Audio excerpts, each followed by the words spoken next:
ేళ్లలో అమరావతి నిర్మాణ పనులను పూర్తి చేస్తామన్నారు సీఎం చంద్రబాబు. ప్రపంచానికి తలమానికంగా అమరావతి రాజధాని నిర్మిస్తామన్నారు. అమరావతితో పాటు అన్ని జిల్లాల్లో అభివృద్ధి వేగవంతం చేస్తామన్నారు. మరోవైపు ఉగ్రవాదంపై కేంద్రం తీసుకునే ఏ నిర్ణయానికైనా సపోర్ట్ చేస్తామని హామీ ఇచ్చారు సీఎం చంద్రబాబు. వెంటిలేటర్ పైన ఆర్థిక వ్యవస్థకి కేంద్రం వ్యక్తిగతంగా నరేంద్ర మోడీ గారు ఆక్సిజన్ ఇచ్చారు. ఇప్పుడిప్పుడే రికవర్ అవుతున్నాం. వెంటిలేటర్ నుంచి బయట వచ్చాం. ఇంకా కొన్ని రోజులు సహకారం వస్తే ఒక బలమైన ఆర్థిక వ్యవస్థగా ఆంధ్రప్రదేశ్ని రూపకల్పన చేస్తామని హామీ ఇస్తున్నాం.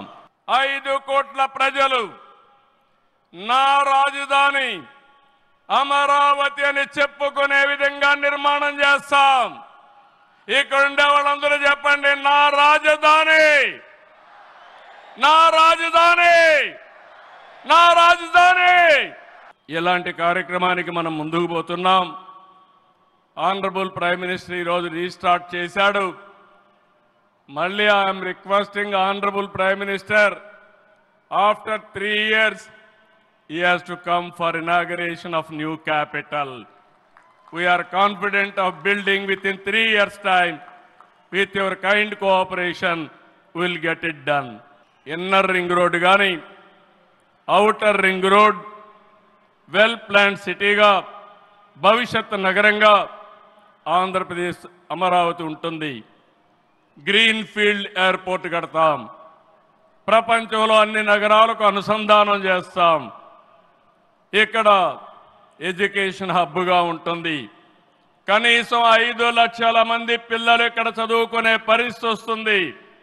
ఎప్పుడు కూడా ప్రధానమంత్రి గారు ఒకటే కోరుతారు, మంచి ఎడ్యుకేషన్ ఇన్స్టిట్యూషన్ తీసుకురండి, దానివల్ల భావితరాల భవిష్యత్తు బాగుంటుందని వారు సలహాలు ఇస్తుంటారు. అందుకే ఒక ఎడ్యుకేషన్ హబ్గా తయారు చేస్తాం, ఒక హెల్త్ సిటీని క్రియేట్ చేస్తాం. వారు సూచించిన విధంగా జపాన్ మియావాకి తరహాలో రాజధాని మొత్తం ఆహ్లాదకరమైన పచ్చదనానికి శ్రీకారం చుడతామని చెప్పి కూడా నేను మీకు తెలియజేస్తున్నా. 26 జిల్లాలను అభివృద్ధి చేస్తాం. 14-19లో అన్ని ఎడ్యుకేషన్ ఇన్స్టిట్యూషన్స్ వస్తే అన్ని ప్రాంతాల్లో కూడా పెట్టాం. కేంద్ర సహకారంతో 2027కి పోలవరం పూర్తవుతుంది.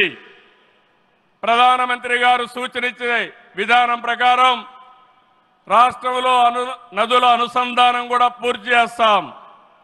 ఇది కాకుండా భోగాపురం ఎయిర్పోర్టు నెక్స్ట్ ఇయర్కు పూర్తి చేస్తాం. విశాఖపట్నం స్టీల్ని మళ్ళీ ఆంధ్రుల ఆత్మాభిమానాన్ని నిలబెట్టే విధంగా 11,440 కోట్ల రూపాయల ప్యాకేజ్ ఇచ్చారు. దానికి మనస్ఫూర్తిగా ధన్యవాదాలు.